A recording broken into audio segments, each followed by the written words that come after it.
ماما please جانے دینا، وہ میری اکلوتی دوست ہے۔ مہک منمنا کر بولی، میں ہرگز تمہیں جانے کی اجازت نہیں دے سکتی۔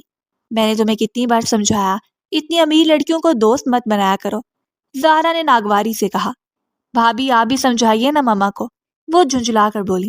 بھائی مجھے اس میں گھسیٹنے کی ضرورت نہیں ہے، تم جانو اور تمہارا بھائی جانے، مدیحہ نے کہا تو وہ جھلاک کر مڑی تو اسی وقت زیرک اندر داخل ہوا۔ بھائی پلیز ماما کو منائیے نا کہ وہ مجھے جانے دیں، زوبی کے ہاں برتھ ڈے پارٹی ہے۔ وہ زیرک کا بازو پکڑ کر منہ بسوڑ کر بولی، میرا بچہ، امی بالکل ٹھیک کہہ رہی ہیں، اور امیر لوگوں کے ساتھ دوستی بہت خطرناک ہے۔ بھیا، وہ بولتے ہوئے سر جھکا گئی، بھیا وہ بہت اچھی ہے، اور میرے ساتھ مناحل بھی جائے گی، اور زوبی کا ڈرائیور ہمیں پک اینڈ ڈراپ کرے گا۔ وہ جلدی سے بولی تو وہ گہرا سانس بھر کر رہ گیا۔ ٹھیک ہے لیکن 10 بجے سے پہلے آ جانا، وہ بولا تو مہک چہکتے ہوئے اس کے گلے لگ گئی۔ کچھ دیر کے بعد وہ تیار ہو کر باہر آئی تو زہرا بیگم جو تخت پر بیٹھی تھی اسے دیکھ کر چونک گئی۔ سی گرین کلر کی لانگ فراک کے ساتھ وہ ٹائٹس پہنے ہوئے بڑی خوبصورت لگ رہی تھی۔ اس نے شانوں پہ دوپٹہ لے رکھا تھا۔ زہرا نے دل ہی دل میں اس کی نظر اتاری اور پھر دروازے تک اسے نصیحت کرتی رہی۔ مناحل اور وہ گاڑی میں آ کر بیٹھ گئیں۔ بھائی صاحب کسی پھولوں والی شاپ پہ رکیے گا، اچانک مہک نے کہا۔ جی اچھا میڈم جی، ڈرائیور نے کہا۔ پھر گاڑی ایک فلاور شاپ کے سامنے رکی اور مہک جلدی سے اتر کر شاپ کی طرف بڑھ گئی۔ وہ بکے لے کر واپس مڑ ہی رہی تھی کہ ایک شخص سے زور سے ٹکرائی اور اس شخص کے ہاتھ میں موجود کچھ شاپنگ بیگز نیچے گر گئے اور مہک کے ہاتھ سے پھول گر کر نیچے بکھر گئے تھے۔ مہک نے جھلا کر اس شخص کو دیکھا جو کہ آنکھوں پہ گلاسز لگائے کھڑا تھا۔ اندھے ہو کیا؟ دیکھ کر نہیں چل سکتے؟ اور رات کو گلاسز کون لگاتا ہے؟ جاہل انسان! مہک تپ ہی گئی تھی۔ وہ شخص بنا کچھ بولے رخ پھیر گیا۔ جاہل گنوار، اتنا نہیں پتا کہ جب ٹکراؤ ہو تو چیزیں اٹھانے میں مدد کرتے ہیں؟ اس کی بات پر اس شخص کا ڈرائیور جلدی سے اس کی چیزیں اٹھا کر دینے لگا۔ اگر تمہارے صاحب یہ کر لیتے تو ان کی شان میں کمی نہیں آ جاتی، اس نے تڑک کر کہا اور پھر تیزی سے باہر آ گئی۔ اس نے گاڑی میں بیٹھ کر زور سے دروازہ بند کیا۔ کیا ہوا مہک؟ مناحل نے اس کا لال بھبو کا چہرہ دیکھ کر پوچھا۔ ہونا کیا تھا؟ ایک پاگل مغرور سے ٹکراؤ ہو گیا تھا، مہک نے جل کر کہا۔ چلو جی، بیچارے کی حالت خراب کر دی ہوگی تم نے، نہ آگے دیکھا ہوگا نہ پیچھے دیکھا ہوگا، اس کی ماں بہن ایک کر دی ہوگی، مناحل نے اپنا ماتھا پیٹتے ہوئے کہا۔ ارے ایسے لوگوں کو میں اچھی طرح سے جانتی ہوں، خوبصورت لڑکیاں دیکھتے نہیں ہیں اور جان بوجھ کر ٹکراتے ہیں تاکہ انہیں نوٹس کیا جائے، وہ منہ بنا کر بولی اور پھر گاڑی جنت ہاؤس میں داخل ہوئی تو وہ اس قدر خوبصورت عمارت دیکھ کر دنگ رہ گئی تھی۔ ہائے او، اس کا تو گھر ہی بہت پیارا ہے، مناحل نے کہا۔ چپ کر جا، ندیدوں جیسی حرکتیں مت کر، لوگ کیا سوچیں گے، وہ کہتی اس کا ہاتھ تھام کر آگے بڑھ گئی۔ زوبی بڑے پرتپاک اسے ملی اور پھر اسے اپنی موم روبینہ سے ملانے لے آئی۔ ان سے ملنے کے بعد وہ وہاں پر آ کر ایک ٹیبل پر بیٹھی ہنسی مذاق کر رہی تھی۔ یہ کون ہے روبی؟ ان کے ساتھ بیٹھی ان کی کزن نے پوچھا۔ یہ زوبی کی دوست ہے، مڈل کلاس فیملی ہے ان کی، مگر اچھی لڑکی ہے، اگر میرا بیٹا ہوتا نا تو میں تو اسے اپنی بہو بنا لیتی، روبینہ نے کہا۔ آئلہ پرسوچ انداز میں اس کو دیکھے جا رہی تھی۔ کچھ دیر کے بعد کیک کٹ کیا گیا اور کھانا کھانے کے بعد وہ ڈرائیور کے ساتھ واپس گھر آ گئی۔ اگلے دن اسے مارکیٹ سے کچھ لینے جانا تھا تو وہ باہر نکلی تو زہرا تختے پر بیٹھی ہوئی تھی۔ ماما میں نہ ذرا باہر جا رہی ہوں تو مجھے تھوڑا ٹائم لگ جانا ہے، آپ فکر مت کرنا، مہک نے کہا۔ جا کدھر رہی ہو؟ زہرا نے پوچھا۔ بس ایسے ہی کراچی دیکھنے، مہک نے کہا۔ اچھا، بلڈ پریشر کی میڈیسن لے آنا، زہرا نے کہا۔ اوکے ماما، مہک نے کہا۔ پھر وہ تیزی سے باہر نکل گئی۔ روڈ پہ آ کر اس نے رکشہ لیا اور پھر وہ لبرٹی مارکیٹ پہنچی اور وہاں سے کچھ ڈریس لیے اور پھر وہ میڈیسن لینے کے لیے ایک میڈیکل سٹور میں گئی۔ وہ وہاں سے میڈیسن لے کر نکل ہی رہی تھی کہ سامنے سے آتے ایک انسان سے زور سے ٹکرائی۔ اف! وہ جھلا کر بڑبڑائی۔ پھر اس نے نظریں اٹھا کر دیکھا تو وہی فلاور شاپ والا شخص ہی تھا۔ نہ مجھے ایک بات بتاؤ، تم نے مجھ سے ہی ٹکرانا ہوتا ہے کیا؟ اور یہ تم جان بوجھ کر کرتے ہو کہ ہو جاتا ہے؟ وہ تپ کر بولی۔ میرے پاس فضول باتوں کے لیے وقت نہیں ہے مس۔ وہ ذرا سا سائڈ پر ہو کے آگے بڑھا۔ او ہیلو، تمہیں غرور کس چیز کا ہے؟ وہ پیچھے سے چلائی۔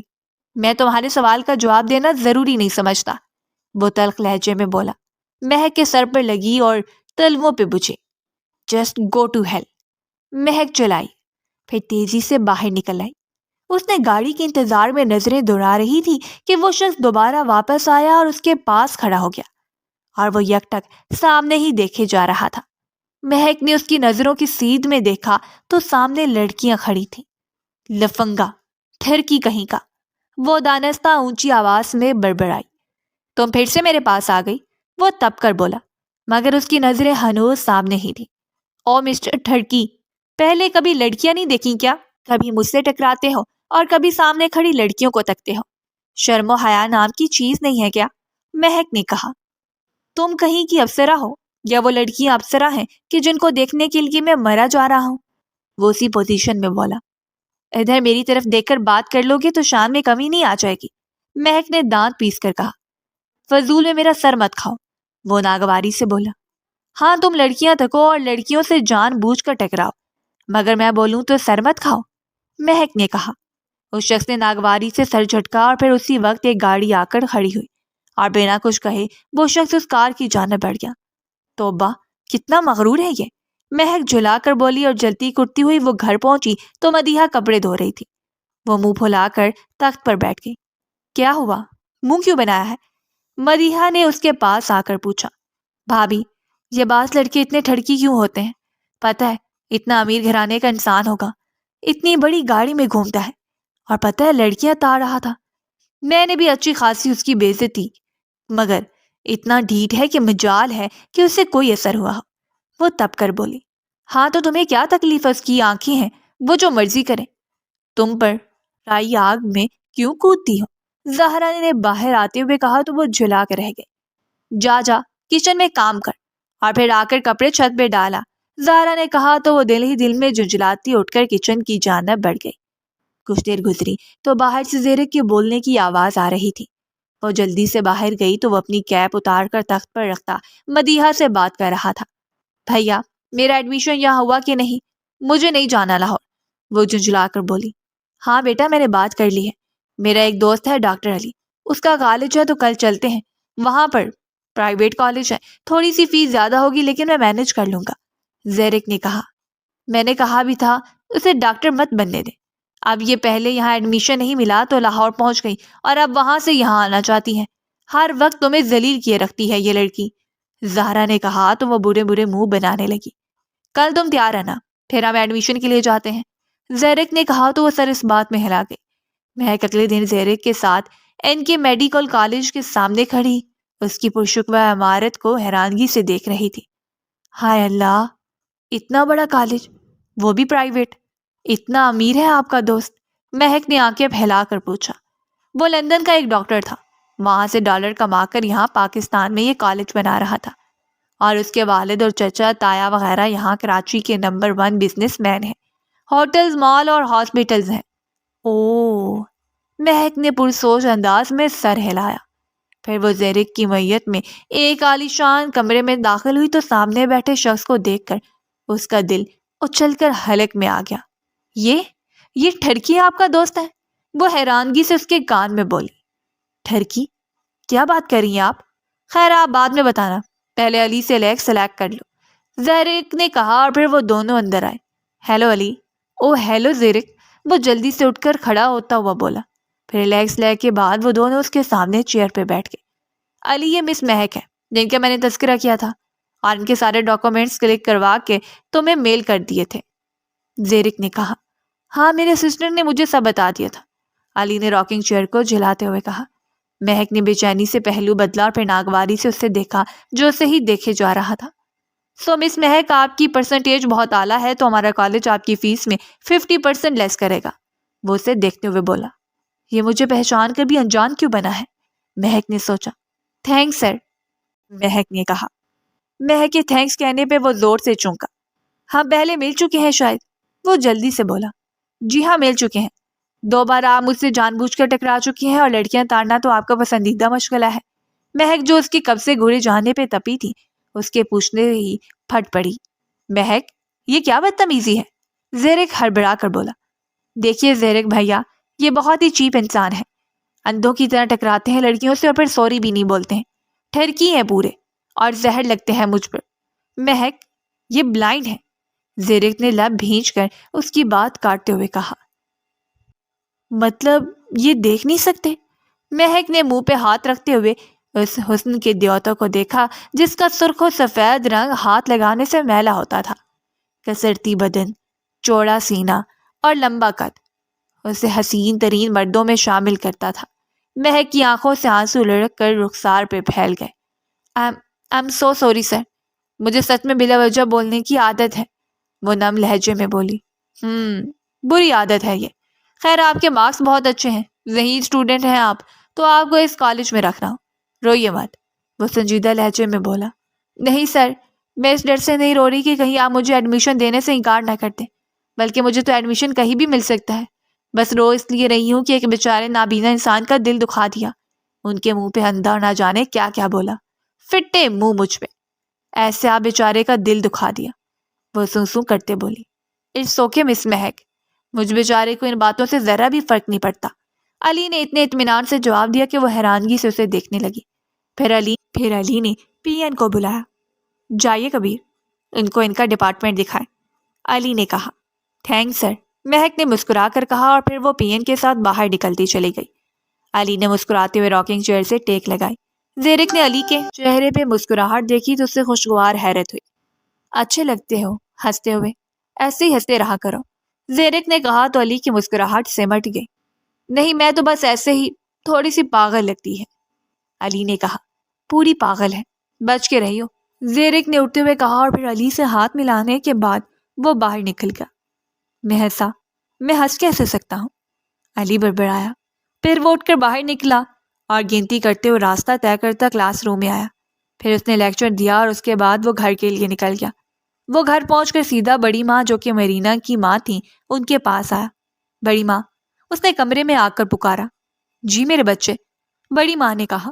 وہ چلتا ہوا ان کے پاس آ کر بیٹھ گیا اور ان کی گود میں سر رکھ دیا۔ کیا بات ہے، کیوں چپ ہیں آپ؟ علی نے کافی دیر بعد ان کی کوئی بات نہ کرنے پہ پوچھا۔ تمہاری ماں نے آج رشتے والی سے تمہارے رشتے کی بات کی ہے، تو میری مرینا کی جگہ کسی کو نہیں دو گے نا؟ وہ بے چینی سے بولی۔ ماں کو منع بھی کیا تھا میں نے، مگر وہ باز ہی نہیں آئی۔ پھر بھی، علی نے جھلا کر کہا، کیا تم مرینا کے علاوہ کسی اور کو اپنے پہلو میں سلا لو گے؟ بڑی ماں نے کہا۔ بڑی ماں، اس ایکسیڈنٹ میں نے اپنی دو پیاری چیزیں کھوئی تھیں، اپنی آنکھیں اور اپنی مرینا۔ مجھے جب معلوم ہوا تھا کہ میری مرینا نہیں رہی تو میں نے اپنی آنکھوں کا کبھی علاج نہ کروانے کی قسم کھائی تھی، یاد ہے نا آپ کو؟ تو میں آج تک اسی جگہ پر کھڑا ہوں، اور جب میں مرینا کو جو آنکھیں کبھی دیکھ نہیں پائی، ان کی ضرورت نہیں، یہ کہہ کر آپریٹ نہیں کروایا تو مرینا کی جگہ کسی اور کو اپنی زندگی میں شامل کرنے کی بھی مجھے ضرورت نہیں، علی نے کہا۔ جیتا رہ میرا بچہ، بڑی ماں نے اس کا ماتھا چومتے ہوئے کہا۔ پھر علی تھوڑی دیر بعد اٹھ کر اپنے پورشن میں آ گیا۔ ماں کدھر ہیں آپ؟ وہ اونچی آواز سے چلایا۔ کیا بات ہے، آج میرے بیٹے کو ماں کیسے یاد آ گئی؟ عائلہ خاتون نے تلخ لہجے میں کہا۔ آپ کو منع کیا تھا، پھر بھی آپ نے میرے رشتے کی بات چلائی، جانتی بھی ہیں کہ بڑی ماں کتنی دکھی تھی، علی نے تیز لہجے میں کہا۔ ہاں، دکھ تو صرف تمہاری بڑی ماں کو ہی ہوتا ہے، تمہاری ماں تو پتھر کی ہے نا، پچھلے 3 سال سے اپنی آنکھوں سے محروم بیٹے کو دیکھ رہی، جس کے چہرے پہ ہمیشہ ایک مسکراہٹ ہوتی تھی، اب تو کئی سالوں سے مسکرایا بھی نہیں۔ بڑی ماں کا دکھ دکھتا، اپنی ماں کا نہیں، عائلہ خاتون نم لہجے میں بولی۔ کیا ہو گیا آپ کو؟ اپنی اکلوتی لاڈلی بیٹی کھوئی ہے انہوں نے، منو مٹی تلے سوئی ہے ہماری مرینا، وہ کرب سے بولا۔ اچھا، اور جو میں اپنے جیتے جاگتے بیٹے کو زندہ لاش کی طرح جیتے دیکھتی ہوں، اس کا کیا؟ بس کر دے ماں، وہ جلا کر بولا۔ تو شادی کرے گا یا اپنی ماں کی لاش کو منو مٹی تلے دفنائے گا؟ فیصلہ تمہارا ہے، عائلہ خاتون نے حتمی لہجے میں کہا۔ علی ان کے اتنے ضدی انداز پہ پریشان ہو کر لب کاٹنے لگا۔ مہک کالج کے لیے تیار ہو رہی تھی اور پھر وہ افراتفری میں باہر نکلی اور بنا ناشتے کے ہی نکلنے لگی تو وہ زارا نے اسے پیچھے سے پکارا۔ کیا کرتی ہو مہک؟ کھانا تو کھا لو۔ ماما پلیز، مجھے نہیں کھانا، وہ منہ بسور کر بولی۔ ایسے میں خالی پیٹ ہرگز نہیں جانے دوں گی ماما، میں کون سا پہلی بار جا رہی ہوں، ایسے ہی جاتی تھی وہاں ہاسٹل میں، وہ ان کی بات پر جھنجھلا کر بولی۔ وہ تمہارا ہاسٹل تھا، یہ تمہاری ماں کا گھر ہے اور یہاں پر وہی ہوگا جو میں چاہوں گی، چپ چاپ بیٹھ کے ناشتہ کرو، زہرا نے کہا تو وہ بےدلی سے کھانا کھانے لگی۔ پھر بامشکل اس نے ایک سلائس لیا اور پھر جلدی سے باہر آ کر رکشے میں بیٹھ گئی۔ رکشہ کالج کے سامنے رکا اور مہک جلدی سے باہر نکل کر گیٹ کی طرف بڑھ ہی رہی تھی کہ سامنے سے گاڑی سے اترتے علی کو دیکھ کر تیزی سے اس کی طرف بڑھی۔ گڈ مارننگ سر، وہ پاس جا کر بولی۔ گڈ مارننگ مس مہک، علی نے جواب دیا۔ سر آپ لیکچر دیتے ہو تو یاد کیسے کرتے ہیں؟ وہ جلدی سے بولی۔ سن کر مس مہک، چلتے ہوئے مختصراً جواب آیا۔ او واو سر، ایک سوال پوچھوں؟ آپ کو اگر کہوں گا مت پوچھو تو کون سا باز آ جائیں گی؟ علی نے گہرا سانس بھر کر کہا۔ آپ ہمیشہ سے ہی ایسے تھے کیا؟ مطلب بلائنڈ؟ مس مہک، that's not of your business, so please personal سوال نہ پوچھیں، علی نے روکھے لہجے میں کہا۔ سوری سر، مہک جلدی سے بولی۔ اپنی اسٹڈی پہ دھیان دیں، علی نے سپاٹ لہجے میں کہا۔ مہک نے اسے گھور کر دیکھا۔ مجھے گھورنا بند کریں۔ آپ کو کیسے پتا کہ میں گھور رہی ہوں؟ علی کی بات پہ وہ گڑبڑا کے بولی۔ اندھا ہوں، بے حس نہیں، احساسات رکھتا ہوں، آپ کی نگاہوں کی تپش محسوس کر سکتا ہوں، علی نے کہا۔ اوہ اچھا، اوکے پھر بات ہوگی، مہک نے کہا اور پھر تیزی سے اندر کی طرف بڑھ گئی۔ پھر وہ کلاس روم میں آئی اور سب سے تعارف کے بعد وہ بیٹھ کے اسائنمنٹ دیکھنے لگی۔ پھر کچھ دیر بعد علی اندر داخل ہوئے تو سب لڑکیاں ان کی طرف متوجہ ہو گئیں۔ پھر مہک ان کے مسحور کن انداز میں جیسے کھو گئی تھی۔ سر، میرے کچھ لیکچرز مس ہو گئے تو کیا وہ آپ مجھے سمجھا سکتے ہیں؟ علی کلاس کے باہر جانے لگ گئے تو مہک نے آواز دے کر پوچھا۔ جی مس مہک، علی نے گہرا سانس بھر کر کہا۔ تھینک یو سر، مہک نے مسکرا کر کہا۔ علی سر جھٹک کر باہر نکل گئے۔ پھر فری پیریڈ میں مہک علی کے آفس میں آ گئی۔ وہ فون پہ کسی کے ساتھ مصروف تھا۔ وہ بیٹھ کر دلچسپی سے اس کا آفس دیکھنے لگی۔ جی مس مہک، کچھ دیر بعد علی نے فارغ ہو کر کہا۔ سر کس سے بات کر رہے تھے؟ مہک نے پوچھا۔ مس مہک، آپ اتنا کیوں بولتی ہیں؟ علی نے پوچھا۔ سر، میرا بولنا تو سب کو اچھا لگتا ہے اور میری ماما کہتی ہے کہ میں گھر کی رونق ہوں، مہک نے مسکرا کر کہا۔ آہاں، وہ ماں ہے نا، اس لیے کہتی ہیں ایسا، علی نے کہا۔ ہائے، آپ ایسا سوچتے میرے بارے میں؟ آپ کو لگتا ہے کہ میرا زیادہ بولنا صرف ماما کو پسند ہے اور کسی کو نہیں؟ وہ منہ بسور کر بولی۔ یس مس مہک، یہی حقیقت ہے۔ جائیے سر، میں نہیں آپ سے بولتی، مجھے نہیں پڑھنا آپ سے، وہ بکس اٹھا کے اٹھتے ہوئے بولی۔ ارے یہ کیا بات ہوئی؟ کہاں سے پڑھیں گی آپ؟ علی نے کہا۔ زیر ایک بھائی ہے، میں ان سے جا کے پڑھ لوں گی، وہ کہہ کر واپس مڑی۔ ویسے ابھی میں دروازے تک ہی پہنچی ہوں، اگر آپ چاہیں تو مجھے روک سکتے ہیں، وہ دروازے کے پاس رک کر بولی۔ اوکے، آپ واپس آ جائیں، میں اب بالکل سچ نہیں بولوں گا، علی نے اپنی مسکراہٹ ضبط کرتے ہوئے کہا۔ آپ بہت ہی بدتمیز ہیں، واپس آ کر دھپ سے چیئر پہ بیٹھ کے بولی۔ تھینک یو، سبھی یہی کہتے ہیں کہ میں بہت بدتمیز ہوں، علی نے مسکرا کر کہا۔ اوہ، کتنی بری بات ہے، پھر آپ کو بدتمیزی نہیں کرنی چاہیے، وہ جلدی سے بولی۔ جی کوشش کروں گا کہ آئندہ ایسا نہ کروں، علی نے کہا۔ اوہ سر، کتنا بولتے ہیں آپ، دیکھیے آپ کے ساتھ باتوں میں لگ کر نیکسٹ پیریڈ کا ٹائم ہونے والا ہو گیا، مہک نے کہا۔ جی سوری، میں سچ میں بہت بولتا ہوں مس مہک، علی نے مسکراہٹ ضبط کرتے ہوئے کہا۔ اٹس اوکے سر، وہ اطمینان سے بولی تو علی اس بار اپنی ہنسی کنٹرول نہیں کر پایا۔ اچھے لگتے آپ ہنستے ہوئے، ایسے ہی ہنستے رہا کریں، اس کی بات پر وہ ایک دم سے لب بھینچ گیا۔ مس مہک، آپ کچھ زیادہ ہی بول رہی ہیں، جلدی سے اپنا کام کمپلیٹ کیجیے اور یہاں سے جائیے، وہ اس بار روکھے انداز میں بولا۔ سڑو کہیں کا، اس کی بڑبڑاہٹ اس کے حساس کانوں تک پہنچ گئی تھی، مگر وہ سر جھٹک کر رہ گیا۔ آفس وغیرہ سے فارغ ہونے کے بعد وہ رات کو گھر پہنچا تو لاؤں سے کہکوں کی آواز آ رہی تھی۔ اس کے سب کزنس اور بہن بھائی وہیں پر تھے۔ علی چپ چاپ آ کر صوفے پر بیٹھ گیا۔ ماں کدھر ہے صدف؟ علی نے پوچھا۔ وہ بگبی، وہ ماں اپنے کمرے میں جا کر سو گئی ہیں، صدف منمنا کر بولی۔ ٹائم کیا ہوا ہے؟ اگلا سوال آیا۔ 11 بجے بگبی، رحم بولا۔ 1 بجا، صدف بولی۔ ایک ساتھ صدف اور رحم بولے، مگر رحم نے غلط ٹائم بتایا اور صدف نے صحیح بتایا۔ علی کا چہرہ غصے سے سرخ ہو گیا۔ تم لوگ جانتے ہو کہ اندھا ہے، یہ تو کچھ بھی بول دو، اسے کون سا پتہ چلنا ہے، علی نے دھاڑ کر کہا۔ آئی ایم سوری بگبی، رحم گڑبڑا کر بولا۔ اٹس اوکے، اب اٹھو اور اپنے اپنے کمرے میں جا کر سو جاؤ۔ بگبی، بس تھوڑی سی مووی رہ گئی ہے، زید منمنایا۔ میں نے کہا اپنے اپنے کمروں میں جاؤ، سنائی نہیں دیتا تم میں سے کسی کو؟ اور ہر بات میں بحث کرنی ضروری ہوتی ہے کیا؟ اور ٹائم پہ سونا اور ٹائم پہ اٹھنا صحت کے لیے بہت ضروری ہے، مگر یہاں کسی کو نہ اپنی صحت کی پرواہ ہے نہ ٹائم کی۔ علی مسلسل بولتا چلا گیا۔ سب حیرانگی سے آنکھیں پھاڑے اسے دیکھ رہے تھے۔ خیر تو ہے بگبی، آج بہت بول رہے ہیں۔ ردا کی آواز ٹکرائی تو علی نے زور سے لب کھینچ لیے۔ جاؤ اپنے کمروں میں، علی نے کہا۔ تو وہ سب دل مسوس کر کے رہ گئے۔ پھر ان سب کے جانے کے بعد علی نے سر صوفے کی پشت سے ٹکا دیا۔ پھر اس کے کانوں میں مہک کی آواز گونجی، سر آپ کتنا بولتے ہیں؟ علی کے چہرے پہ دھیمی سی مسکراہٹ آ گئی۔ پانی لینے کے لیے باہر آئے تو عائلہ خاتون نے بڑی خوشگوار حیرت سے اس کی مسکراہٹ کو دیکھا۔ پھر کچھ دیر بعد وہ اٹھ کر اپنے روم کی طرف بڑھ گیا۔ پھر صبح وہ فجر پڑھنے کے بعد واک کر کے لاؤنج میں آ کر بیٹھ گیا۔ کچھ دیر بعد اس کا موبائل بجنے لگا۔ ہیلو علی، ہیئر، علی نے کال ریسیو کر کے کہا۔ دوسری طرف زیرک تھا۔ کیسے آپ؟ زیرک نے پوچھا۔ الحمدللہ، آپ بتاؤ زیرک، کیسے یاد کیا اتنی صبح؟ علی نے سنجیدگی سے پوچھا۔ مہک کیسی جا رہی ہے پڑھائی؟ زیرک نے پوچھا۔ مس مہک ماشاءاللہ پڑھائی میں بھی بہت ماشاءاللہ ہے اور بولنے میں بھی ماشاءاللہ ہے۔ علی کے چہرے پہ مسکراہٹ آ گئی۔ ہاں تھوڑا سا زیادہ بولتی ہے بس، زیرک نے کہا۔ تھوڑا سا نہیں، بہت زیادہ بولتی ہے، اور الٹا مجھے کہتی ہیں کہ اوہ سر جی دیکھیے کتنا بولتے ہیں آپ، علی نے ہنستے ہوئے کہا۔ ہاں ہاں ہاں، آج ویسے آپ کچھ زیادہ ہی بول رہے ہیں، زیرک نے ہنستے ہوئے کہا۔ کیا واقعی؟ رات کو کزن بھی کہہ رہی تھی کہ آج بگ بھی کچھ زیادہ نہیں بول رہے، علی نے حیرانگی سے کہا۔ لگتا صحبت کا اثر پڑ رہا ہے، دوسری طرف سے زیرک نے کہا تو علی کھل کر ہنس دیا۔ اچھا چلو پھر میں رکھتا ہوں فون، علی نے کہا، اور پھر خدا حافظ کہہ کے فون رکھ دیا۔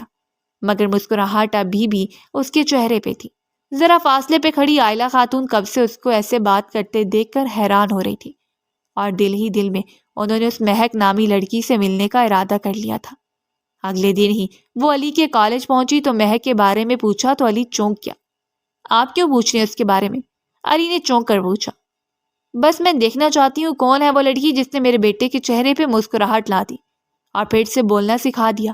ماما ایسا کچھ نہیں ہے، اور وہ بہت چھوٹی ہے، ابھی 3rd ایئر کی اسٹوڈنٹ ہے، وہ سر جھٹک کر بولا۔ مجھے اس سے ملنا ہے، عائلہ نے ضدی انداز میں کہا تو وہ لب بھینچ کے رہ گیا۔ پھر اس نے انٹرکام پہ مہک کو بھیجنے کا کہا۔ کچھ دیر گزری تو وہ اندر داخل ہوئی۔ سر، آپ نے مجھے یاد کیا؟ مہک کی آواز پر عائلہ نے چونک کر اسے دیکھا اور پھر ایک دھیمی سی مسکراہٹ ان کے چہرے پہ آ گئی۔ کیسی ہو بیٹا؟ عائلہ نے پوچھا تو حیرانگی سے انہیں دیکھنے لگی۔ ہم پہلے بھی مل چکے ہیں شاید، آپ کو یاد نہیں ہے مگر مجھے اچھے سے یاد ہے، زوبی کی خالہ ہوں، وہ بولی۔ اوہ، مجھے ذہن میں نہیں رہا، کیسی ہیں آپ؟ وہ چہک کر بولی، اور پھر وہ دونوں باتیں کرنے لگیں اور علی بے چینی سے پہلو بدل رہا تھا۔ کچھ دیر کے بعد مہک اپنی کلاس لینے کے لیے چلی گئی اور عائلہ مسکراتی ہی اس کی طرف مڑی۔ تمہیں پتہ ہے جس لڑکی کو میں نے اس دن پارٹی میں دیکھا تھا اور میں نے اسی دن اسے پسند کر لیا تو وہ یہی ہے، وہ ایکسائٹڈ انداز میں بولی تو علی نے سر جھٹکا۔ امی پلیز اس بارے میں مزید بات مت کیجیے گا، میں شادی نہیں کرنا چاہتا، وہ بولا۔ تو ٹھیک ہے، میں بھی پھر تمہاری ہی ماں ہوں، میری بھی ایک بات کان کھول کر سن لو، اگر تم نے شادی کے لیے ہاں نہ بولی تو میں کھانا پینا بند کر دوں گی اور میڈیسن بھی نہیں لوں گی، وہ بولتی اسے ساکت چھوڑ کے وہاں سے نکل گئی۔ وہ پریشان سا چیئر سے ٹیک لگا کے بیٹھ گیا۔ پھر شام کو وہ گھر پہنچا تو عائلہ خاتون کی کہیں سے آواز سنائی نہیں دی۔ وہ کتنی دیر لاؤنج میں بیٹھا رہا، پھر وہ اٹھ کر اپنے کمرے میں آ گیا۔ رات کو وہ سویا ہوا تھا کہ دھڑ دھڑ اس کے دروازہ کھٹکھٹایا گیا۔ وہ باہر نکلا تو ملازمہ نے بتایا کہ عائلہ خاتون کی حالت بہت زیادہ خراب ہے۔ وہ ان کے کمرے میں پہنچا تو اس کے والد اجمل قریشی پریشانی سے انہیں پکار رہے تھے۔ دیکھو نالی، یہ بے ہوش ہو گئی ہیں، اجمل قریشی نے کہا تو اس نے جلدی سے ڈرائیور کو گاڑی نکالنے کا کہا۔ پھر اجمل قریشی اور اس کا بھائی زید انہیں گود میں اٹھا کر باہر لے آئے۔ کچھ دیر میں وہ ہاسپٹل پہنچ چکے تھے۔ ڈاکٹرز نے دیکھنے کے بعد بتایا کہ ان کی شوگر بہت زیادہ لو ہو چکی ہے اور شاید انہوں نے کب سے کچھ کھایا پیا نہیں تھا۔ وہ لب کچلتے ہوئے وہیں بینچ پہ بیٹھ گیا۔ صبح فجر کے بعد انہیں ہوش آیا تھا اور اجمل قریشی انہیں کھانا کھانے کے لیے فورس کر رہے تھے، مگر وہ روئی ہی جا رہی تھی۔ ماں پلیز اس طرح تو مت کیجیے، وہ تڑپ اٹھا تھا۔ جب تم میری کوئی بات نہیں سنتے ہو تو میں کیوں تمہاری سنوں؟ مر جانے دو مجھے، وہ بولی۔ چل کیا رہا ہے تم ماں بیٹے کے بیچ؟ اجمل قریشی نے پوچھا۔ شادی کروانے پہ تلی ہوئی ہے میری، اس طرح کیسے کر سکتی ہیں بابا؟ آپ ہی سمجھائیے. وہ لڑکی اتنی چھوٹی ہے مجھ سے، اور اس لڑکی میں اتنا بچپنا ہے. پھر ویسے بھی میرے اندھے ہونے کی وجہ سے کوئی کیوں رشتہ دے گا؟ وہ لب کچلتے ہوئے بولا. اس کی تمہیں فکر کرنے کی ضرورت نہیں ہے.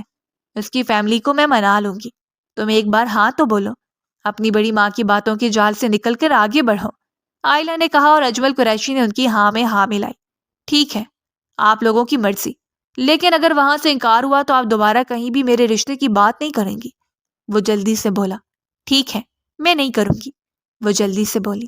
پھر اگلے دن عائلہ خاتون اجمل کے ساتھ اس کے گھر گئی تو وہ اپنی بھابھی کے ساتھ کپڑے دھلا رہی تھی.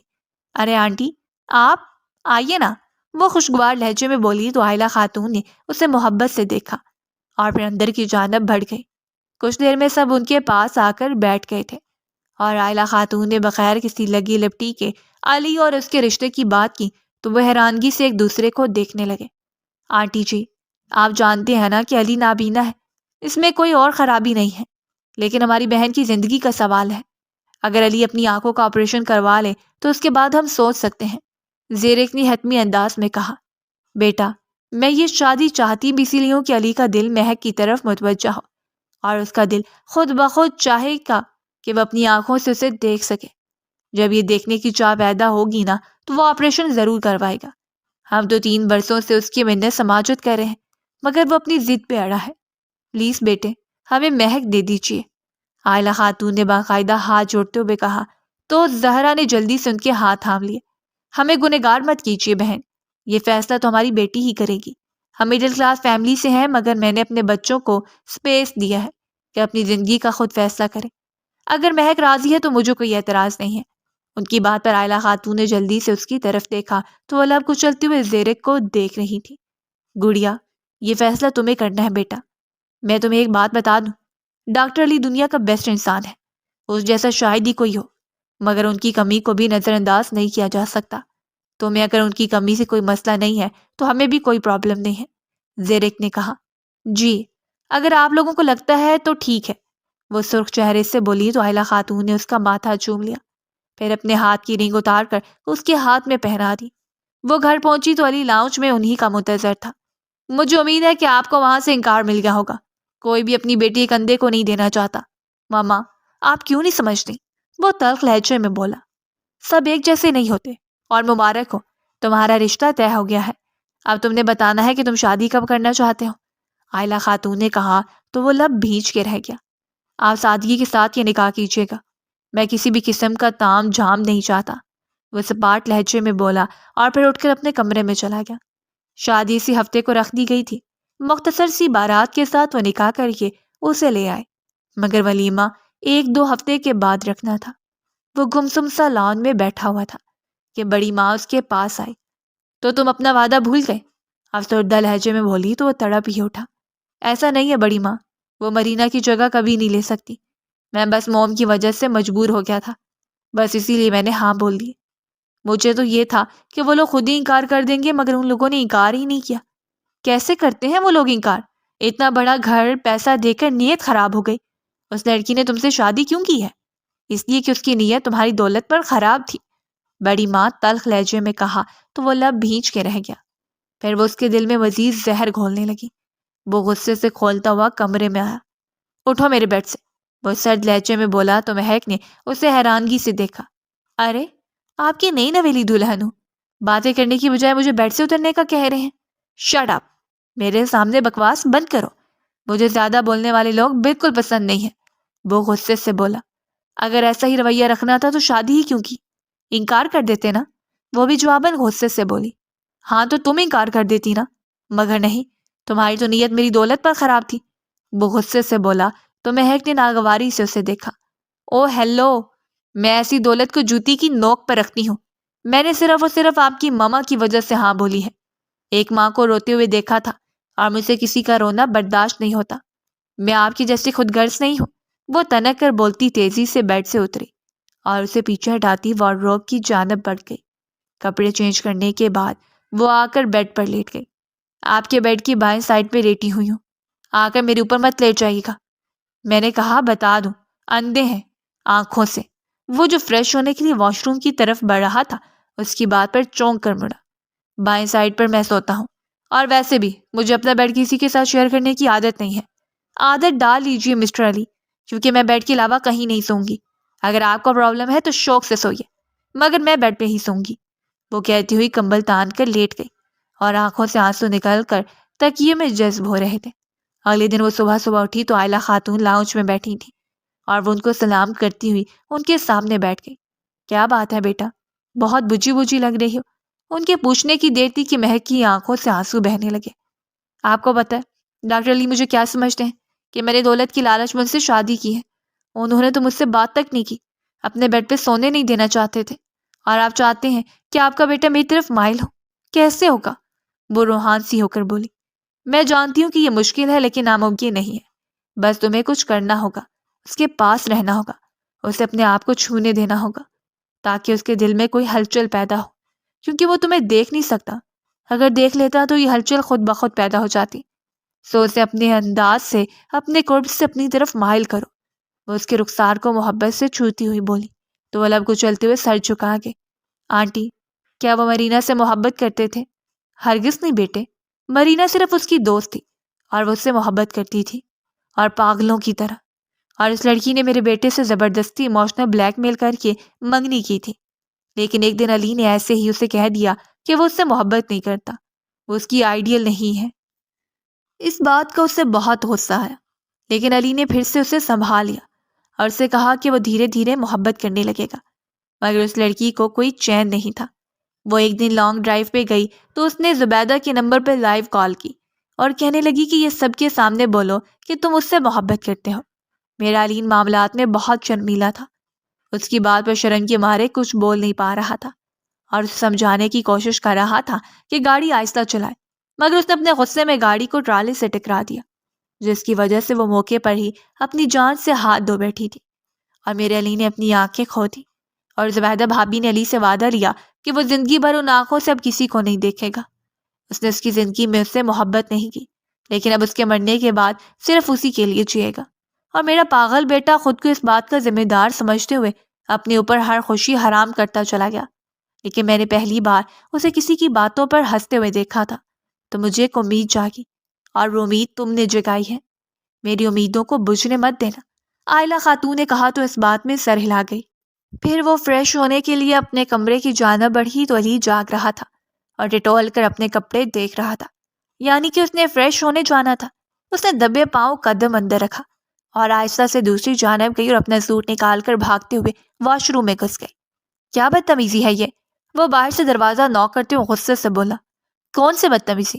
انتہائی معصومیت بھرے لہجے میں سوال کیا گیا۔ میں اندھا ہوں مگر تمہاری حرکتیں اچھی سے جانتا ہوں، جان بوجھ کر یہ سب کیا نا تمہیں معلوم تھا کہ میں نہانے جا رہا ہوں تو تم جلدی سے مجھ سے پہلے گھس گئی۔ وہ چڑ کر بولا۔ آپ کے ساتھ یہ اس لیے ہوا ہے کیونکہ آپ اسی قابل ہیں۔ آپ سے کسی نے کہا ہے کہ آپ اندھے بن کر زندگی اس طرح گزاریں؟ اگر آپ بھی چاہیں تو اپنی زندگی میں آگے بڑھ سکتے ہیں۔ اتنا بڑا سرجن تھا مگر پچھلے 3 سال سے اپنی زندگی کو خراب کیا ہوا ہے، ایک کالج کے لیکچرار بن کے رہ گیا ہے۔ جب آپ اپنے لیے کچھ اچھا نہیں سوچ سکتے تو آپ زندگی کے دور میں بہت پیچھے رہ جاتے ہیں۔ آپ دیکھیے نا، مجھ جیسی حسین لڑکی کو بھی دیکھنے سے بھی آپ محروم ہیں۔ وہ اندر سے مسلسل بولتے جا رہی تھی۔ تم انتہائی پاگل لڑکی ہو، تمہیں اتنا بھی نہیں پتا کہ واش روم میں بولتے نہیں ہیں۔ وہ چڑ کر بولا۔ ارے تو آپ نے مجھے بات کرنے پر اکسایا نا، جب آپ بولیں گے تو میں جواب تو دوں گی نا۔ میرے منہ میں زبان ہے، میں آپ کی طرح نہیں ہوں کہ اسے یوز نہ کروں۔ وہ تنک کر بولی تو علی غصے سے لب بھیج گیا۔ پھر وہ باہر بیٹھا ہوا تھا اور وہ اندر گنگناتے ہوئے فریش ہو رہی تھی۔ اس کی حرکتیں اس کے لیے ناقابل برداشت ہو رہی تھی۔ کچھ آدھے گھنٹے کے بعد وہ فریش ہو کر باہر آئی تو علی واش روم کی جانب بڑھنے لگا تو وہ ایک دم سے پلٹی اور اس کے ساتھ ٹکراتی اسے لے کر زمین پر گرتی چلی گئی۔ وہ نیچے اور مہک اس کے اوپر تھی۔ اس کے لب آہستہ سے علی کے لبوں سے ٹکرائے تو جیسے پورے بدن میں ایک بڑکی رمق دوڑ گئی۔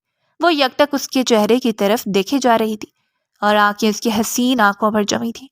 اس نے اتنی پیاری آنکھیں پہلے کبھی نہیں دیکھی تھی۔ ان کی گرین آنکھوں میں سحر تھا جو دوسرے کو جکڑ لیتا تھا۔ مہک بے اختیار اپنے لب اس کی آنکھوں پہ رکھ گئی اور علی ساکت رہ گیا۔ اس کے بالوں کی مہک پہلے ہی بےتاب کر رہی تھی اور اس کی اس حرکت نے جیسے آگ لگا دی تھی۔ علی کا ہاتھ اس کی پتلی کمر کے گرد لپٹا، وہ دوسرا ہاتھ اس کی گردن میں ڈالتا اسے پہلو میں گراتا اٹھ کر بیٹھ گیا۔ کیا تھا یہ سب؟ تم اتنی بیہودہ لڑکی ہو، میں کیا کہوں؟ وہ تب کر بولا، او ہیلو، زیادہ اوور ہونے کی ضرورت نہیں ہے. اب آپ تو مجھے کیس نہیں کر رہے تھے تو میں نے کر لی تو کیا ہوا؟ اپنے شوہر کو کی نا. مجھے تمہاری آنکھیں خوبصورت لگی. جو بھی خوبصورت چیز لگتی ہے نا میں اس کو چوم لیتی ہوں. وہ بھی انتہا کی منہ پھٹ تھی. علی جھنجھلا کر واش روم کی جانب بڑھ گیا. مہک مسکراتی ہی اٹھ کر ڈریسنگ کے سامنے کھڑے ہو کر اپنے بال بنانے لگی. اگلے دن وہ شام کو صدف کی برتھ ڈے پارٹی کے لیے تیار ہو رہی تھی. آپ نہیں جائیں گے؟ وہ بولی. مجھے ایسے فضول کاموں میں کوئی انٹرسٹ نہیں ہے. وہ تنک کر بولتا موبائل پہ لیکچر سننے لگا. ویسے میں نا بہت پیاری لگ رہی ہوں. کاش آپ دیکھ سکتے تو آپ ضرور مجھے پیار کرنے لگتے. وہ اپنی مسکراہٹ ضبط کرتے ہوئے بولی. مجھے ایسا کوئی شوق نہیں ہے.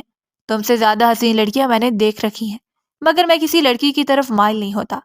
وہ منہ بنا کر بولا. ارے وہ تو میرے ایک ناخن کے برابر بھی حسین نہیں ہوں گی. آپ کو تو حسن کا پتہ ہی نہیں کیا ہوتا ہے. مجھے دیکھ کر تو شاعر اپنی شاعری لکھتے ہیں. وہ ٹھلا کر بولی. ایسے شاعروں کو میں پکڑ کر بہار میں جوڑ دوں گا جو تمہیں دیکھ کر شاعری لکھیں گے. ویسے تمہیں اپنے بارے میں کچھ زیادہ ہی خوش فہمی نہیں ہے؟ وہ تڑک کر بولا. بندر کیا جانے ادرک کا مزہ. وہ بھی تب کر بولی. مجھے بندر کہنا چاہ رہی ہو تم؟ وہ دانت پیس کر بولا. چلو جی، آپ کو تو محاوروں کا بھی نہیں پتا. پتہ یہ محاورہ کس پر استعمال کیا جاتا ہے؟ جو آپ جیسے بندے ہوتے ہیں. اب آپ کی تو آنکھیں ہیں نہیں، آپ کو کیا پتا میرے حسن کا؟ تو اسی طرح بندر کو بھی ادرک کے سواد کا نہیں پتا ہوتا. وہ تنک کر بولی. اچھا ٹھیک ہے میری جان، چھوڑو. اور پلیز اگلے 3-4 گھنٹوں کے لیے گھر واپس مت آنا. وہ ہاتھ جوڑ کر بولا. Okay fine. میرے خود بھی آپ کی یہی سڑی سی شکل دیکھنے کو دل نہیں کرتا. وہ بھی کہاں چپ رہنے والی تھی. بھابھی آپ تیار ہو گئی؟ واو بھابھی، آپ سو لکنگ بیوٹیفل. بہت اچھی لگ رہی ہیں آپ. یہ میکسی اور اوپر سے بیکلیس، امیزنگ. میری بھی شادی ہو جائے گی تو میں بھی پہنا کروں گی. ابھی تو ممی پہننے نہیں دیتی، کہتی ہیں شادی کے بعد پہننا. صدف اندر داخل ہوتے ہوئے نان سٹاپ بولتی جا رہی تھی اور علی کا تو دماغ بیکلیس پر ہی اٹک چکا تھا. ہاں میں نے بھی کبھی پہنی نہیں ہے، لیکن پہلی بار پہنی اچھی لگ رہی ہے مجھ پہ. مجھے خود بہت بیکلیس پہننے کا شوق تھا مگر تھوڑی کم ہے نا بیکلیس. مطلب پوری ہونی چاہیے تھی، کمر ننگی. وہ علی کی طرف دیکھتے ہوئے اپنی مسکراہٹ دبا کر بولی. اس کے چہرے کے بدلتے ہوئے تاثرات اس کو بہت مزہ دے رہے تھے. صدف تم جاؤ، میں آتی ہوں کچھ دیر تک. بس اپنے میک اپ کو فائنل ٹچ دے لوں. وہ مسکرا کر بولی. اوکے بھابھی، جلدی آئیے گا، ہم سب ویٹ کر رہے ہیں. صدف کہتے ہوئے باہر نکل گئی. کتنا پیارا مجھے رب نے بنایا، جی کہہ رہے شیشہ دیکھتی رہا. وہ گنگنا رہی تھی. تم نے بیکلیس کیوں پہنا ہوا ہے؟ پارٹی میں جانا ہے تو سب سے پہلے یہ کپڑے چینج کرو، اس کے بعد جہاں جانا ہے جاؤ. علی نے سنجیدہ لہجے میں کہا تو اپنی مسکراہٹ ضبط کرتی اس کے پاس آئی. ڈاکٹر علی، اس میں کیا پرابلم ہے؟ آپ نہیں چاہتے کہ آپ کی بیوی کی کوئی تعریف کرے؟ وہ بولی. مجھے ایسی حرکتیں بالکل پسند نہیں ہیں، اور یہ تو بالکل پسند نہیں ہے کہ تم اس طرح کے کپڑے پہنو اور باہر جانو. میں اپنی فیملی میں سے بہت مختلف مزاج کا انسان ہوں، تو اسی لیے میری سوچ بھی سب سے مختلف ہے. میں نہیں چاہتا کہ میری بیوی پر کسی غیر کی نگاہ پڑے. وہ سپاٹ لہجے میں بولا. آپ کی بیوی کو تو پھر پورا حق ہے نا کہ اس کی کوئی سراہے اس کو. اب آپ تو تعریف نہیں کرتے تو مجھے باہر والوں کا سہارا ڈھونڈنا پڑے گا. وہ جلدی سے بولی. اوکے فائن، میں تمہاری تعریف کر دوں گا. پلیز جا کے پہلے کپڑے چینج کرو. وہ جھنجھلا کر بولا. میں نہیں کروں گی، اتنی مشکل سے مجھے کوئی سوٹ پسند آیا تھا اور آپ مجھے چینج کرنے کو کہہ رہے ہیں. آپ کو پتہ ہے مجھے چوز کرنے میں کتنا ٹائم لگتا ہے. یہ مجھے اچھا لگا تھا تو میں نے پہن لیا. ویسے بھی سب لوگ میرا باہر انتظار کر رہے ہیں، تو ایک کام کرتی ہوں، اپنے بال کھلے چھوڑ دیتی ہوں، بیگ چھپ جائے گی. وہ بولی تو علی چپ ہو گیا. کچھ دیر کے بعد وہ باہر نکلی اور تھوڑی ہی دیر گزری تھی کہ علی بھی باہر آ گیا. میں بھی تم لوگوں کے ساتھ چلتا ہوں، علی نے کہا تو سب لوگ ایک دوسرے کو دیکھنے لگے. آپ کی بیوی کو ہم واپس لے آئیں گے مگر آپ مت جائیے نا. زید کی زبان پھسلی تو سب نے ہڑبڑا کر اسے دیکھا اور چپ رہنے کا اشارہ کیا. ہاں ویسے ٹھیک ہی کہہ رہے ہیں، آپ وہاں جا کر کیا کریں گے؟ مہک بھی جلدی سے بولی. میں گھر میں بھی رہ کر کیا کروں گا؟ میری بیوی کو تم لوگ لے کر جا رہے ہو تو میں نے سوچا کہ میں بھی چلا جاتا ہوں. وہ اطمینان سے بولا تو مہک نے بمشکل اپنی مسکراہٹ کو ضبط کیا. پھر وہ دونوں علیحدہ گاڑی میں ڈرائیور کے ساتھ پارٹی کے لیے نکل گئے. پارٹی میں ہر ایک مہک کے بالوں کی اور اس کی سکن کی تعریف کر رہا تھا اور علی دل ہی دل میں کڑ رہا تھا. مہک چلو گھر چلتے ہیں. وہ جھجلا کر بولا. لو میں نہیں جاؤں گی، پہلی بار اتنی ہائی فائی پارٹی میں آئی ہوں اور اسی طرح چلی جاؤں؟ ابھی تو مجھے جا کے ڈانس فلور پہ ڈانس کرنا ہے، لیکن مجھے نہیں سمجھ آ رہی میرا ڈانس پارٹنر کون ہوگا۔ زید کے ساتھ کرتی ہوں ڈانس، وہ جان بوجھ کر بولی۔ تو علی کو غصہ آ گیا، اپنے شوہر کے ہوتے ہوئے اپنے دیور کے ساتھ ڈانس کرو گی؟ شیم آن یو۔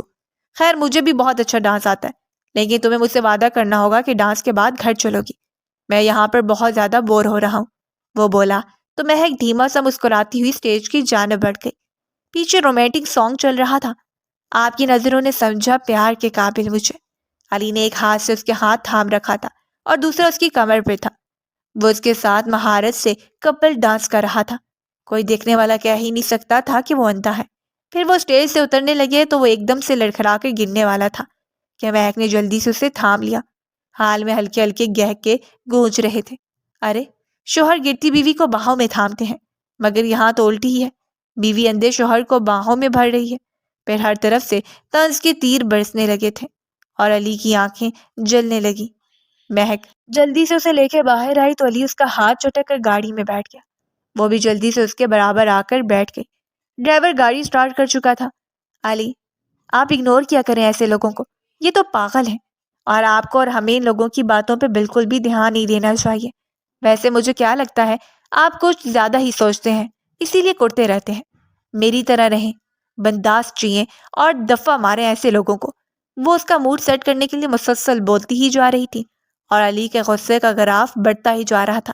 گاڑی روکو، وہ دھاڑا تو چونک گئی۔ نکلو گاڑی سے اور باہر سے کوئی ٹیکسی وغیرہ کروا کے گھر آ جانا، وہ دروازہ کھول کر سرد لہجے میں بولا تو وہ بے یقینی سے کبھی اسے دیکھنے لگی اور کبھی باہر سنسان سڑک کو جہاں موسلا دھار بارش ہو رہی تھی۔ علی کیا ہو گیا آپ کو؟ میں اس وقت کہاں سے ٹیکسی ڈھونڈوں گی؟ وہ تڑپ ہی اٹھی تھی۔ تو میں ہی چلا جاتا ہوں، علی کہتے ہوئے اپنی سائڈ کا دروازہ کھولنے لگا تو وہ جلدی سے اسے روک گئی۔ ڈرائیور چپ چاپ انہیں دیکھ رہا تھا۔ میں جا رہی ہوں، وہ کپکپاتے لبوں سے بولی اور پھر باہر نکلی تو ٹھنڈی ہوا سے جیسے جھجری سی آ گئی۔ گاڑی آگے بڑھ گئی اور وہ سڑک کے بیچوں بیچ کھڑی رو رہی تھی، ہر طرف ہو کا عالم تھا۔ وہ کانپتی ہوئی ایک سائڈ پہ جا کر بیٹھ گئی۔ بجلی کے کڑکنے پہ دل جیسے اچھل کر حلق میں آ گیا تھا۔ وہ گھٹنوں میں سر دیے رونے لگی اور ایک دم سے ایک بائک رکی اور اس پر سے دو لڑکے اتر کر اس کے پاس آئے تو وہ مدہوش انداز میں انہیں دیکھنے لگی۔ پھر وہ آگے کو دوڑنے لگی اور وہ لوگ اس کے پیچھے تھے۔ علی کا غصہ بس وقتی تھا، اس نے تھوڑا آگے جاتے ہی گاڑی واپس لینے کو کہا۔ وہ کچھ آگے ہی پہنچے تھے کہ اچانک گاڑی کو بریک لگائی۔ کیا ہوا؟ علی نے پوچھا۔ سر کوئی سامنے آ گیا، ڈرائیور نے کہا تو وہ باہر نکلا اور اسے دیکھتے ہی زمین پر گری مہک جلدی سے اٹھی اور اس کے سینے میں سما گئی۔ ارے یہ لڑکی ہماری ہے، ایک لڑکے کی آواز سنائی دی تو وہ مٹھیا بھینچ کے مہک کو گاڑی میں بٹھا کر مڑا اور تب تک ڈرائیور نے پسٹل نکال کر ہوا میں فائر کیا تو وہ لڑکے ڈر کے بھاگ گئے۔ وہ جلدی سے گاڑی میں بیٹھتا اسے اپنی باہوں میں بھر گیا۔ I am so sorry, I am really sorry, وہ اسے خود میں بھینچ کر بولا تو مہک اشیوں سے روتے ہوئے اس کے سینے پہ مکے برسانے لگی۔ علی نے ڈرائیور کو ہاتھ سے اشارہ کیا تو وہ اپنی چھتری نکالتا آگے بڑھ گیا۔ وہ اس کے ہاتھوں کو پکڑ کر باری باری لبوں سے لگاتا اس کی پیشانی کو بوسہ دیتے ہوئے اس کے لبوں پہ جھک گیا۔ دونوں ایک دوسرے میں کھوئے تھے۔ علی کی تشنگی بڑھتی جا رہی تھی۔ گھر چلیں، مجھے سردی لگ رہی ہے گیلے کپڑوں میں، وہ بولی تو علی نے ڈرائیور کو آواز لگائی۔ اس نے آتے ہی گاڑی سٹارٹ کی اور گھر پہنچتے ہی دونوں اندر آئے تو سب لوگ ان کے منتظر تھے۔ کہاں رہ گئے تھے آپ لوگ؟ صدف نے پوچھا۔ کچھ نہیں، وہ بس باتیں کرتے وقت کا پتہ نہیں چلا، وہ بولا تو سب کھانسنے لگے۔ زیادہ کھانسی لگی تو سیرپ لکھ دیتا ہوں، منگوا لو، وہ منہ بنا کر بولا تو سب ہنسنے لگے۔ وہ مہک کا ہاتھ تھامے کمرے کی جانب بڑھا تو بڑی ماں نے حسد و جلن سے انہیں دیکھا۔ علی نے کمرے میں آتے ہی اس کا ہاتھ چھوڑا تو وہ کپڑے چینج کرنے چلی گئی۔ اب سے کچھ دیر پہلے جو ہوا وہ یاد آیا تو آنسو پھر سے بہنے لگے تھے۔ وہ واش روم میں بیٹھی کتنی دیر روتی رہی اور پھر وہ باہر آئی تو علی اسی کا منتظر تھا۔ وہ چپ چاپ جا کر بیڈ پر لیٹی بے آواز آنسوؤں سے رونے لگی۔ کیا بات ہے، زبان کو زنگ تو نہیں لگ گیا؟ بول نہیں رہی ہو کچھ؟ علی نے جھلا کر پوچھا تو اس نے سسکی بھری تو علی چونک کر اس کے بازو سے تھام کر خود کے قریب کرتے اس کا چہرہ ٹٹولنے لگا۔ تم رو رہی ہو؟ وہ بے چین ہو کر بولا۔ آپ کو کیا فرق پڑتا ہے؟ وہ غصے سے اسے پیچھے دھکیلنے لگی۔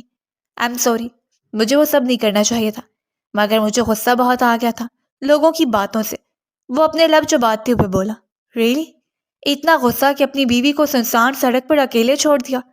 ایک بار بھی نہیں سوچا کہ اگر میرے ساتھ کوئی حادثہ ہو جائے تو پھر کون ذمہ دار ہوگا؟ وہ پھٹ پڑی۔ یار میں پلٹ آیا تھا نا، مجھے کیا پتا تھا کہ وہاں کوئی آ جائے گا؟ وہ اس میں جھکتا کمزور سے لہجے میں بولا تو وہ اسے پیچھے دھکیلنے لگی۔ چھوئے مت مجھے۔ کیوں نہ چھوؤں؟ مجھے پورا حق ہے تمہیں چھونے کا۔ وہ اس کے کان کی لوگ کو لبوں سے چھوتے ہوئے گمبھیر لہجے میں بولا۔ عام مردوں کو اپنے حق بڑی اچھی طرح سے یاد آ جاتے ہیں، مگر بیوی کے حقوق کا کیا؟ وہ نم لہجے میں بولی۔ تو میں تمہارا حق دینے ہی جا رہا ہوں۔ وہ معنی خیز انداز میں بولتا اس کے چہرے پہ جھکتا، اس کے ہر نقش پہ اپنے لب رکھتا چلا گیا۔ وہ سانسیں روکے ہوئے لیٹی ہوئی تھی، دل کی دھڑکن بڑھتی جا رہی تھی، پھر دونوں ایک دوسرے میں کھوتے چلے گئے۔ علی کی صبح آنکھ کھلی تو اس کے سینے پہ سو رہی تھی۔ وہ آہستہ سے اس کے ماتھے پہ بوسہ دیتا اسے تکیے پر سیدھا ہی کرتے اٹھا اور فریش ہو کر باہر نکلا تو تیزی سے ادھر کو آتی مہک سے ٹکرایا۔ ارے کیا ہو گیا؟ اتنی افراتفری کس چیز کی ہے؟ وہ اسے کندھوں سے تھامتے ہوئے بولا۔ مجھے جلدی اٹھنا تھا مگر آپ کی وجہ سے میں لیٹ ہو گئی، کالج جانا تھا مجھے آج۔ وہ روٹھے انداز میں بولی۔ ارے ایسے کیسے کالج جانا ہے تمہیں؟ ابھی ہماری شادی کو 3 دن ہوئے اور تم کالج جا رہی ہو؟ مجھے تمہارے ساتھ ٹائم سپینڈ کرنا ہے۔ وہ اس کا ہاتھ پکڑ کر اپنے قریب کرتے ہوئے بولا۔ تو آپ نہیں چاہتے کہ میں اچھی سی ڈاکٹر بنوں؟ وہ جھنجھلا کر بولی تو علی بے اختیار مسکرا دیا۔ میری جان میں کیوں نہیں چاہوں گا، لیکن اب میرے بھی تو کچھ ارمان ہے نا، وہ تو پورے کرنے ہیں۔ تو برسوں اس سکون کے لیے میں ترسا ہوں، اب مجھے سکون کا تھوڑا سا سانس تو لینے دو۔ وہ اسے باہوں کے اثار میں لیے ہوئے بولے جا رہا تھا۔ آپ کچھ زیادہ ہی رومانٹک نہیں ہو رہے؟ ویسے میں آپ سے کافی چھوٹی ہوں تو ایک چھوٹی سی بچی کے ساتھ رومانس کرتے شرم نہیں آتی؟ وہ اپنی مسکراہٹ ضبط کرتے ہوئے بولی۔ میری جان اس میں میرا تو قصور نہیں ہے، میں 35 سال کا ہو گیا ہوں تو اس کا یہ مطلب تو نہیں کہ میرے جذبات پورے ہو گئے۔ میری زندگی کی پہلی لڑکی ہو جس نے میں نے چاہا ہے۔ وہ اپنے لب اس کی مخملی رخسار پر رکھتے ہوئے خمار آلود لہجے میں بولا تو مہک کی ہتھیلیاں پسینے سے پسیج گئیں۔ پھر وہ اسے آہستہ سے چھوڑتا ہوا پیچھے ہوا تو جلدی سے فریش ہونے چلی گئی۔ کچھ دیر کے بعد وہ باہر آئی تو بڑی ماں لاؤنج میں بیٹھی تھی۔ تمہیں کیا لگتا ہے کہ تم اسے اپنی باتوں کے جال میں پھنسا لو گی؟ بڑی ماں نے چبھتے ہوئے لہجے میں پوچھا۔ مجھے ایسی اونچی حرکتیں کرنے کی ضرورت نہیں ہے، وہ میرے شوہر ہیں اور انہیں مجھ سے محبت ہے، اور یہ خود بخود ہوئی ہے، آپ کی بیٹی کی طرح زبردستی نہیں کی میں نے۔ وہ طنزیہ لہجے میں بولی۔ تو تمہاری ساس نے تمہارے دل میں زہر گھولا ہے؟ جی نہیں، میری ساس نے مجھے حقیقت بتائی ہے کہ آپ کی بیٹی نے خودکشی کی دھمکی دے کر علی کے ساتھ منگنی کی تھی، مگر علی اس منگنی سے خوش نہیں تھے، لیکن ان کی دوست تھی اور آپ سے بھی ان کی بہت محبت تھی، اس لیے وہ اس محبت میں بلیک میل ہوتے گئے۔ وہ طنزیہ لہجے میں بولی۔ تم شاید بھول رہی ہو کہ اس کی آنکھوں کی روشنی واپس آ سکتی ہے، مگر وہ میری بیٹی کی وجہ سے میرے کہنے پر اپنی آنکھوں کی روشنی نہیں لانا چاہتا، کیونکہ میں نے اس سے وعدہ لیا تھا کہ وہ آنکھوں سے کسی لڑکی کو نہیں دیکھے گا۔ بڑی ماں نے طنزی انداز میں کہا۔ فکر مت کیجیے، مجھے دیکھنے کی چاہ میں وہ اپنی آنکھوں کی روشنی ضرور پانا چاہیں گے، یہ میرا آپ سے وعدہ ہے بڑی ماں۔ وہ چبا چبا کر بولتی انہیں سلگا کر اٹھ کھڑی ہوئی۔ پھر کچھ دیر کے بعد وہ کمرے میں واپس آئی اور علی کمرے میں موجود نہیں تھا۔ کچھ دیر کے بعد وہ واپس آیا تو کافی زیادہ پریشان تھا۔ کیا ہوا علی؟ وہ اس کے کندھے پہ ہاتھ رکھتے ہوئے بولی۔ مجھے کوئی سمجھ نہیں آ رہا ہے کہ میں کیا کروں۔ بڑی ماں بہت زیادہ رو رہی تھی۔ مجھے ایسا لگتا ہے کہ میں نے ان کا دل دکھا دیا ہے۔ ظاہر ہے انہوں نے اپنی بیٹی کھوئی ہے یار، اور میں ان کی بیٹی کا محبوب تھا، تو اب ان کے لیے سب سہنا بہت مشکل ہو رہا ہے۔ وہ لب چباتے ہوئے بول رہا تھا۔ تو اب آپ کیا چاہتے ہیں؟ اس نے سنجیدگی سے پوچھا۔ مجھے کوئی سمجھ نہیں آ رہا کہ میں کیا کروں۔ وہ بے بسی سے اپنا سر تھامے ہوئے بولا۔ وہ کیجیے جو آپ کا دل چاہتا ہے علی۔ آپ کا دل نہیں چاہتا کہ آپ زندگی کو جئیں، اللہ پاک نے آپ کو حق دیا ہے۔ مرینا آپ سے محبت کرتی تھی، مگر اس کا یہ مطلب نہیں کہ آپ اس کی محبت کی وجہ سے خود پر ہر خوشی کو حرام کرتے۔ آپ کی محبت میں ہوں نا، تو میری دکھ اور تکلیف کا کیا؟ آپ اس قدر اذیت میں نہیں دیکھ سکتی۔ وہ اس کے رخسار پر ہاتھ رکھتے ہوئے اس کی آنکھوں پہ پھونک مارتے ہوئے بولی تو علی نے اپنا ہاتھ اس کی کمر کے گرد لپیٹتے اپنے قریب کر لیا۔ یہ تم اتنی پیاری پیاری باتیں کہاں سے سیکھ رہی ہو؟ وہ اس کے ماتھے سے ماتھا ٹکا کر بولا۔ پیارے لوگ پیاری ہی باتیں کرتے ہیں، میں تو بہت پیاری ہوں۔ وہ شرارتی انداز میں بولی تو علی کو اس پر ٹوٹ کر پیار آیا۔ اسے باہوں کے حصار میں لیے اس پر اپنی محبت نچھاور کرنے لگا۔ پھر آنے والے دنوں میں وہ دونوں ایک دوسرے کے کافی قریب آ چکے تھے، اور جب شادی کی بات پہلی بار کالج گئے تو ہر طرف چہمگوئیاں ہو رہی تھی۔ کیا بات ہے، تم نے تو اس کالج کے پرنسپل کو ہی پھنسا لیا، اس کی کلاس فیلو کنزا نے طنزیہ انداز میں کہا۔ ارے پیسہ دیکھ کر ان جیسی مڈل کلاس لڑکیاں کیا کچھ نہیں کر جاتی۔ اس نے اپنی خوبصورتی میں آئلہ میم کو اپنی طرف مائل کیا۔ بتا رہی تھی صوبی ہمیں کہ کیسے اس کی برتھ ڈے پارٹی میں اس کی ماسی اس کو دیکھ رہی تھی۔ ارے اس جیسی لڑکیاں ہم جیسے ہائی کلاس لوگوں کی پارٹیوں میں ہوئیں اسی لیے تو آتی ہیں، اپنی خوبصورتی کو کیش کرواتی ہیں یہ لوگ۔ ایک اور لڑکی ان منزہ نے کہا تو مہک اندر سے جیسے آگ ہی لگ گئی۔ میں نے جو بھی کیا ہو اور جس وجہ سے بھی کیا ہو، تم میں سے کون ہوتا ہے جو مجھے جج کرے گا؟ اور ہاں، میں ڈاکٹر علی کی بیوی ہوں تو اس لیے تمیز سے بات کیجیے، ورنہ اس کالے سے نکلوانے میں ایک پل نہیں لگواؤں گی۔ وہ ترک کر بولتی ہوئی مڑی تو پیچھے کھڑے ہوئے علی کے چہرے پر سر تاثرات تھے۔ پھر ایک جھٹکے سے وہاں سے مڑا اور اپنے آفس آ گیا۔ وہ جلدی سے اس کے پیچھے آئی تو چیئر پہ بیٹھا ہوا اپنا ماتھا مسل رہا تھا۔ کیا ہوا؟ کسی ٹینشن میں ہے؟ وہ اس کے پاس آ کر اس کے کندھوں پہ ہاتھ رکھتے ہوئے بولی۔ ہر طرف سے یہی باتیں ہیں، لوگ تمہیں لالچی اور نہ جانے کیا کیا کہہ رہے ہیں۔ وہ لب کچلتے ہوئے بولا۔ مجھے ان باتوں سے کوئی فرق نہیں پڑتا، اور ویسے بھی لوگ کسی حال میں جینے نہیں دیتے، اور ان جیسے لوگوں کی باتوں کو اگر ہم اپنے دماغ پر سوار کریں گے تو جئیں گے کیسے؟ وہ اس کی گود میں بیٹھتے اس کی باہوں کو گرد اپنے بازو حمائل کرتے ہوئے لاڈ سے بولی۔ اچھا، ویسے بڑی ماں بھی تمہارے بارے میں یہی کہتی ہیں کہ تم ایک لالچی لڑکی ہو، مگر مجھے کچھ لالچ نظر نہیں آیا تم میں۔ ان 7-8 دنوں میں تم نے کسی چیز کی مجھ سے فرمائش نہیں کی، یہاں تک کہ اپنے منہ دکھائی کی بھی نہیں۔ میں جانتا ہوں کہ تمہارے اندر کوئی لالچ نہیں ہے، تو پھر بھی تم نے اپنے سے اتنی بڑی عمر کے انسان سے شادی کیوں کی؟ بس مجھے آپ پہ ترس آ گیا تھا۔ اب آپ سے شادی تو کوئی لالچ بھی کر سکتا تھا نا، تو میں نے سوچا کہ مجھ جیسی پگلی ہی ہے جو آپ سے محبت کرے گی۔ آپ جیسے ہیں مجھے ویسے ہی اچھے لگتے ہیں۔ پھر کیا ہوا؟ مجھے دیکھ نہیں سکتے مگر دل کی آنکھوں سے تو دیکھ سکتے ہیں نا۔ وہ اس کے عین دل کے مقام پر اپنے لب رکھتے ہوئے بولی۔ ارے یار نہ کرو نا، پہلے ہی بے چین ہوں، دل چاہ رہا ہے کہ ابھی گھر چلا جاؤں، بالکل دل نہیں لگ رہا ہے آج۔ اور اسے خود میں بھینچتے ہوئے بولا تو وہ کھلکھلا کر ہنس پڑی۔ پھر روز و شب یوں ہی گزرنے لگے۔ لوگ اب باتیں کرنا چھوڑ چکے تھے، اب ان کی محبت کے قصے عام ہونے لگے تھے۔ علی کے اندر اسے دیکھنے کی چاہ بڑھنے لگی تھی۔ آج اس کی برتھ ڈے پارٹی تھی اور اسے علی نے ایک وائٹ کلر کی فیری میکسی گفٹ کی تھی، اور شام کو پارٹی تھی۔ وہ اس ڈریس میں کھلے بالوں کے ساتھ سر پر تاج سجائے ہوئے کسی سنڈریلا کی طرح لگ رہی تھی۔ پوری پارٹی میں اس کے حسن کے چرچے ہو رہے تھے، ہر ایک کی زبان پر اس کی خوبصورتی کا ذکر تھا، اور علی گمسم سا ایک سائڈ پر بیٹھا تھا۔ اٹھیے نا، مجھے آپ کے ساتھ کپل ڈانس کرنا ہے، وہ اس کے بازو سے تھامتے ہوئے سے بولی، اور پھر دونوں اسٹیج پر آ کر ایک دوسرے میں کھوتے چلے گئے۔ پھر پارٹی کے بعد وہ کمرے میں آئے تو علی فریش ہونے چلا گیا، اور وہ تھکن دور کرنے کے لیے لیٹ گئی، اور اس کی آنکھ لگ گئی۔ اچانک سے اسے اپنے رخسار پر گیلا پن سا محسوس ہوا تو وہ ہڑبڑا کر اٹھی، اور علی جلدی سے پیچھے ہٹتے ہوئے اپنے بھیگے رخسار صاف کرنے لگا۔ کیا ہوا علی، آپ ٹھیک ہے نا؟ اس نے بےتابی بھرے انداز میں پوچھا۔ آج میرے دل میں طوفان مچا ہوا ہے، میں تمہیں دیکھنا چاہتا ہوں، ہر ایک تمہیں دیکھ کر تمہاری خوبصورتی کی تعریف کر رہا تھا۔ میں تمہیں دیکھنا چاہتا ہوں مہک، شاید یہ میرا پاگل پن ہے کہ اس عمر میں تمہیں دیوانوں کی طرح چاہنے لگا ہوں، مگر میں کیا کروں؟ اگر میں نے اپنی آنکھوں کی روشنی کو واپس لیا تو بڑی ماں ٹوٹ جائیں گی۔ وہ اس کے گلے لگے نم لہجے میں بولتا جا رہا تھا، اور وہ ساخت و جامل سے اس کے باہوں کے حصار میں بے جان ہو رہی تھی، اور اس کا دل علی کی بے بسی پر جیسے پھٹنے کے قریب تھا۔ پھر بامشکل اسے سنبھال پائی۔ اگلے دن صبح وہ بڑی ماں کے کمرے میں آئی تو وہ تسبیح کر رہی تھی۔ اسے دیکھتے ہی ان کے ماتھے پر ناگواری بل پڑے تھے۔ آپ کیوں ایسا کر رہی ہیں ان کے ساتھ؟ وہ بہت ٹوٹ گئے ہیں، وہ چاہتے ہیں اس دنیا کو دیکھیں۔ وہ بولی۔ دنیا کو دیکھنے کو یا تمہیں دیکھنے کو تڑپ رہا ہے؟ اچھا ہے، اسے تڑپنا ہی چاہیے، اس نے میری بیٹی کو دھوکا دیا ہے۔ کتنی محبت کرتی تھی وہ اس سے۔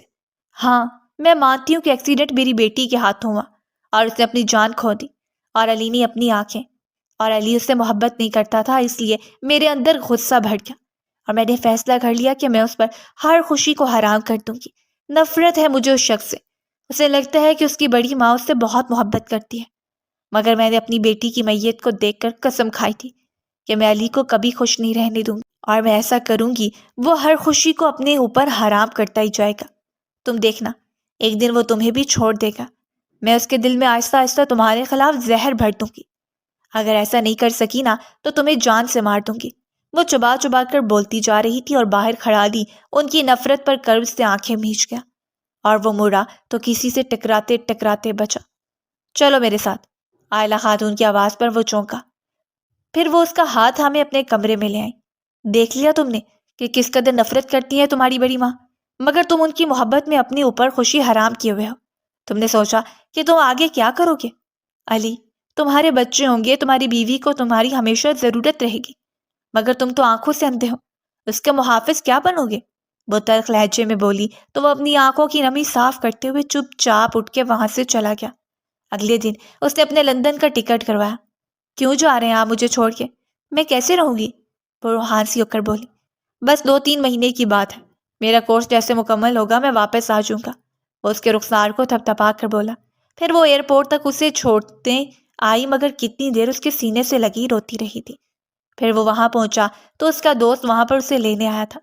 اس نے وہاں پہنچنے سے پہلے ہی ایک ماہر آئی اسپیشلسٹ سے رابطہ کیا تھا۔ اسے ملنے کے بعد اس کا اسی ویک کے اینڈ پر آپریشن تھا۔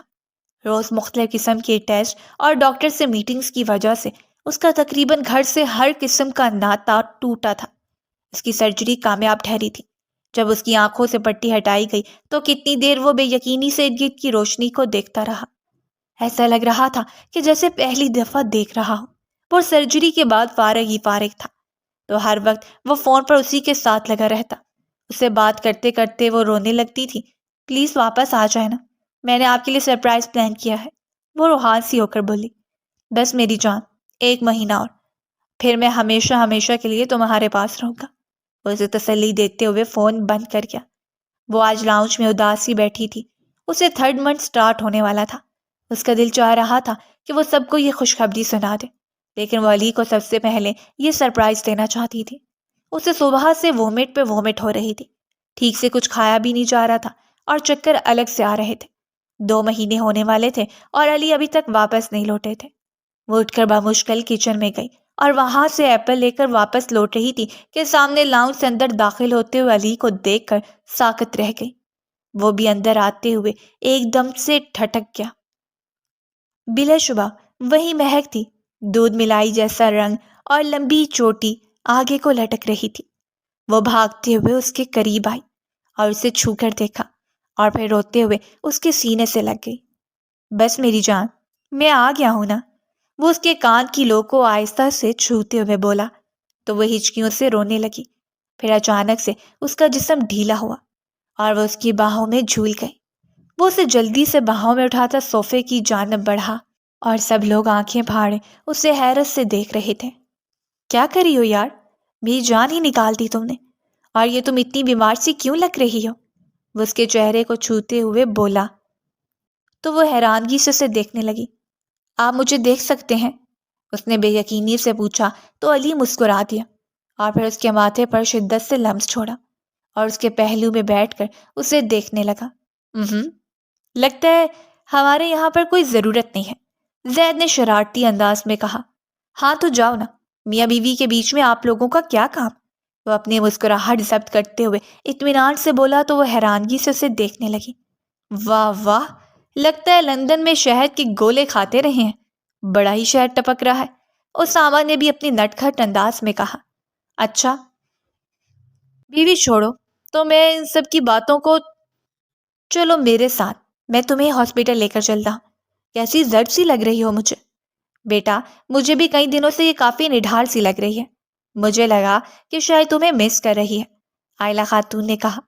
نہیں، وہ دراصل مجھے کچھ نہیں ہوا، بس پریگننٹ ہوں اس لیے۔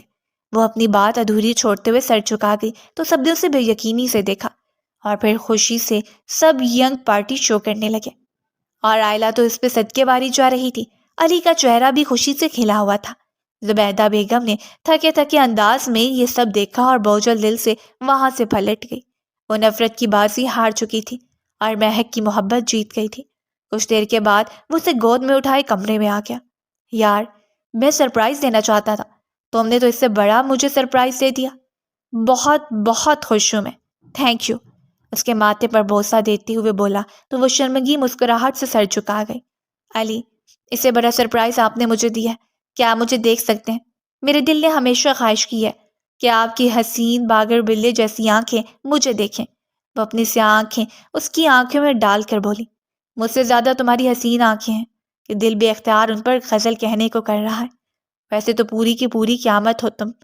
ایک غزل بہت فٹ ہو رہی ہے، اگر اجازت ہو تو عرض کروں؟ ارشاد ارشاد۔ حسن جانا کی تعریف ممکن نہیں، آفریں آفریں آفریں، تو بھی دیکھے اگر تو کہے ہم نشیں، آفریں آفریں، ایسا دیکھا نہیں خوبصورت کوئی، جسم جیسے اجنتا کی مورت کوئی، جسم جیسے نگاہوں پہ جادو کوئی، جسم نغمہ کوئی، جسم خوشبو کوئی، جسم جیسے مچلتی ہوئی رانگنی، جسم جیسے مہکتی ہوئی چاندنی، جسم جیسے کہ کھلتا ہوا ایک چمن، جسم جیسے کہ سورج کی پہلی کرن، جسم ترشا ہوا دلکش و دل نشیں، سندلی سندلی، مرمری مرمری، حسن جانا کی تعریف ممکن نہیں۔ چہرہ ایک پھول کی طرح شاداب ہے، چہرہ اس کا ہے یا کوئی مہتاب ہے؟ چہرہ جیسے غزل، چہرہ جان غزل، چہرہ جیسے کلی، چہرہ جیسے کنول، چہرہ جیسے تصور بھی تصویر بھی، چہرہ ایک خواب بھی چہرہ تعبیر بھی، چہرہ کوئی الف لیلا کی داستاں، چہرہ ایک پل یقین، چہرہ ایک پل گما، چہرہ جیسا کہ چہرہ کہیں بھی نہیں، مہرو مہرو، محجبی محجبی، حسن جاراں کی تعریف ممکن نہیں۔ آنکھیں دیکھی تو میں دیکھتا رہ گیا، جام دو اور دونوں ہی دو آتشہ، آنکھیں یا مہکدے کی یہ دو باب ہیں، آنکھیں ان کو کہوں یا کہوں خواب ہیں، آنکھیں نیچی ہوئی تو حیا بن گئی، آنکھیں اونچی ہوئی تو دعا بن گئی، آنکھیں اٹھ کر جھکی تو ادا بن گئی، آنکھیں جھک کر اٹھی تو قضا بن گئی، آنکھیں جن میں ہے قید آسمان زمیں، نرگسی نرگسی، سرمگی سرمگی، زلف جانا کی بھی لمبی ہے داستاں، زلف کی میرے دل پہ ہے پرچھائیاں، زلف جیسے کہ امڑی ہوئی ہو گھٹا، زلف جیسے کہ ہو کوئی کالی بلا، زلف الجھے تو دنیا پریشان ہو، زلف سلجھے تو یہ زیست آسان ہو، زلف بکھرے سیاہ رات چھانے لگے، زلف لہرائے تو رات جانے لگے، زلف زنجیر ہے پھر بھی کتنی ہنسی، ریشمی ریشمی، امبری امبری، حسن جانا کی تعریف ممکن نہیں۔ آفری آفری آفری آفری۔ اس غزل کے ہر مصرے پر وہ شرم سے پلکیں اٹھاتی اور جھکاتی اس کے دل کی دھڑکن کو بڑھا گئی۔ وہ اسے خود میں بھینچ کر مطمئن انداز میں آنکھیں موند گیا۔ 5 سال بعد ڈاکٹر علی کے ساتھ ڈاکٹر مہک آپریشن تھیٹر میں موجود تھی۔ آپریشن کامیاب ٹھہرا تھا، سب لوگ اسے مبارکباد دے رہے تھے۔ وہ کھلے کھلے چہرے سے اپنے شوہر کو دیکھ رہی تھی۔ کچھ دیر میں وہ گھر روانہ ہوئے اور جیسے وہ اندر داخل ہوئے تو مرینا اور فرحان بھاگتے ہوئے آ کر ان کی ٹانگوں سے لپٹ گئے۔ کیا ہوا میرے بچے؟ ماما کو بہت مس کیا؟ ارے ماما کو تھوڑی مس کیا، بابا کو بھی کیا۔ ویسے مجھے لگتا ہے بڑی ماں، انہوں نے آپ کو بہت تھکا دیا۔ انہوں نے ہانپتے ہوئے باہر آتی بڑی ماں سے کہا۔ ارے میری تو جان بستی ہے ان میں، وہ مسکرا کر بولی اور پھر ان دونوں کو لے کر اندر واپس چلی گئی۔ تھینک یو، تمہارا برسوں پہلے کیا گیا فیصلہ بہت اچھا تھا۔ تمہاری نے بڑی ماں کی گود میں ہماری بیٹی کو ڈالتے ہوئے یہ کہا کہ یہ آپ کی مرینا ہے۔ اس نے ان کی ساری نفرت کو مٹا دیا۔ تم جادوگر ہو میری جان، اس سے باہوں کے حصار میں لے کر بولا تو وہ دھیما سا مسکرا دی۔ پھر وہ دونوں اندر کی جانب بڑھ گئے جہاں ان کی جنت آباد تھی۔